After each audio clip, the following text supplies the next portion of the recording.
So we've officially gotten to that time of year where it's time to break out the heaters. BougeRV sent out this little diesel heater for me to try out and test here recently. I've had this thing in my possession for about a week now, and I spent the weekend trying this thing out. The temperatures here currently are around 30 degrees at night, and we're getting up to about 45, 50 during the day. So I figured it'd be a good opportunity to run this thing here in my shop and see how much of a chill it could knock off, as well as run this thing in a couple other scenarios just to get an idea for how this thing kind of functions. I do believe this heater is going to be kind of specific to certain people, but nonetheless, I also feel like it's got quite a few different uses as well. So let's go ahead and dive into the features on this unit, and I'll kind of explain how this thing works as we go.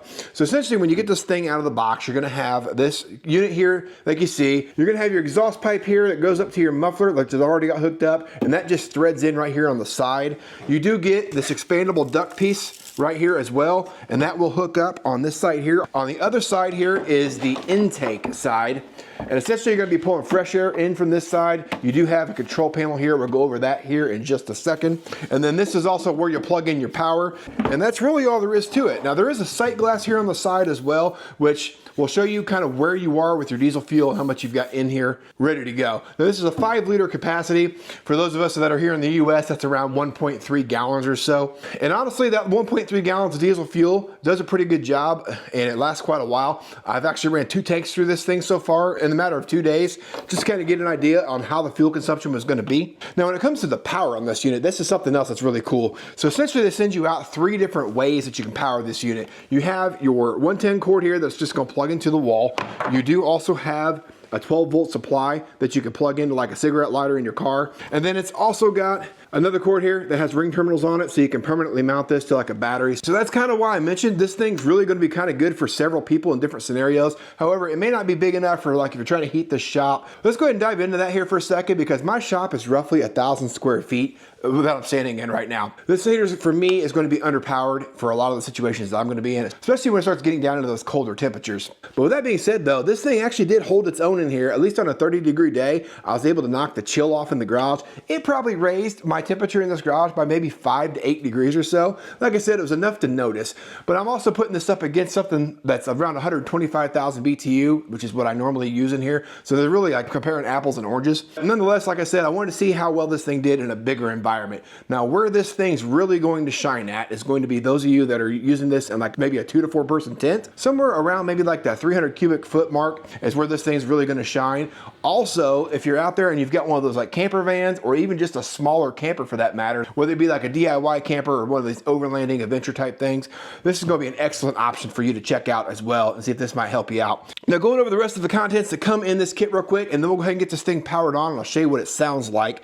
You also get a little duct here. So essentially when you put this on to your heater like so, on this end here, you can install that piece there. So essentially if you wanted to permanently mount your duct into the side of a window or the side of a wall, wherever it is that you want actually going to run this, especially if this heater is going to become somewhat of a permanent solution for you, you've got a way that you can kind of make that look really nice on the side of your wall there.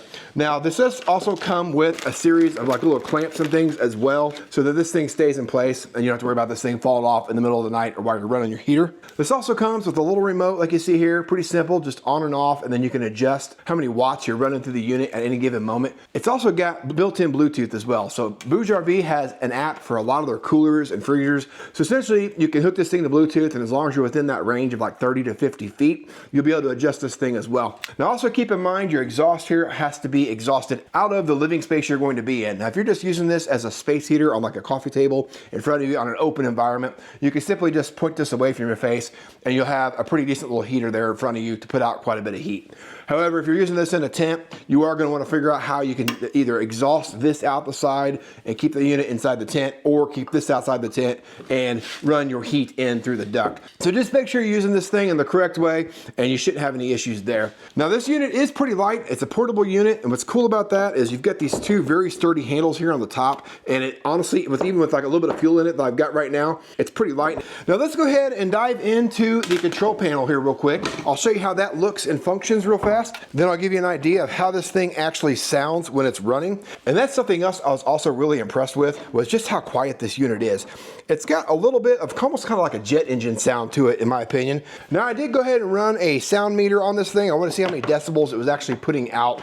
And we were somewhere in that usually 70 to 80 decibel mark is what I was seeing off this unit. So if you've got this thing far enough away from you, running outside your tent, you're still going to be able to hear it, obviously, but it shouldn't really keep you awake for that matter.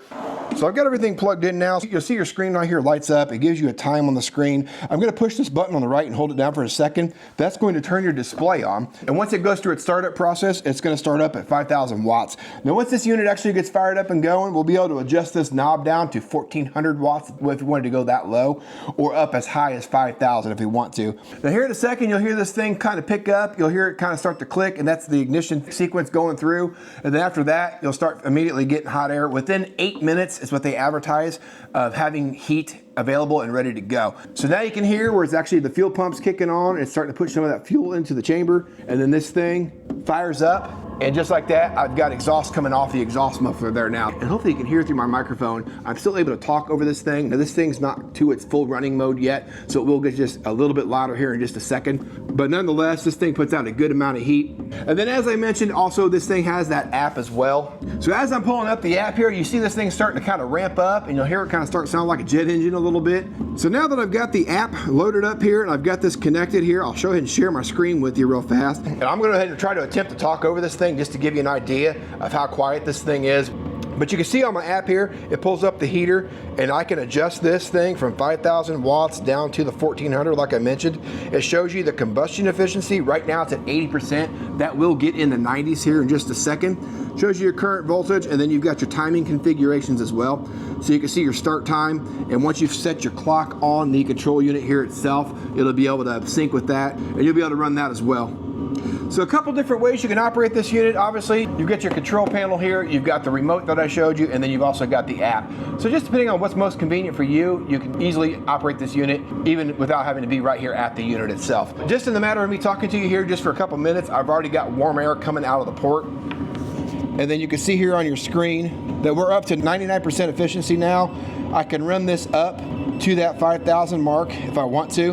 And that's where I've been doing a lot of my testing here recently in the shop. What I'm seeing is on the 5 liters of fuel or 1.3 gallons, I'm getting somewhere around 10.5 hours roughly on each tank that I've ran through this thing so far. Now, if you do opt to run this thing in that 1,400 watts, and honestly, that's still quite a bit of heat as well, especially if you're in a smaller, tighter environment, you should get somewhere around that 25 to maybe even as high as 28 hours worth of time out of this thing while you're running it. Now, you can see this thing's fully ramped up now, so you could probably have a hard time hearing me. I'm gonna go ahead and shut this unit off real quick, and it goes through like a shutdown sequence.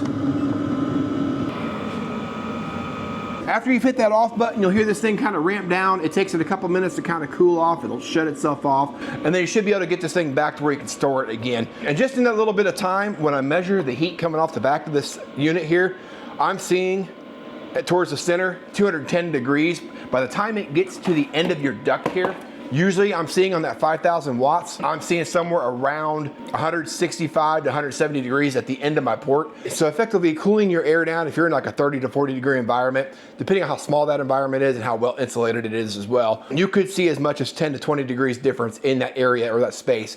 Now, obviously, like I said, in this bigger space, this thing's underpowered for the shop that I'm in. But if you were in a 2-car garage, this unit could do a really good job of heating that space for you as long as you've got a proper way to exhaust that unit out and keep that heat going. But other than that, that's all I've got for you on this review, guys. I hope this was somewhat helpful for you in making a decision as to whether this little diesel heater might be right for you or not. I'm actually really impressed with this unit, and I'm really looking forward to putting this unit through its paces over the winter. Appreciate you guys taking the time to watch. We'll catch you guys on the next video.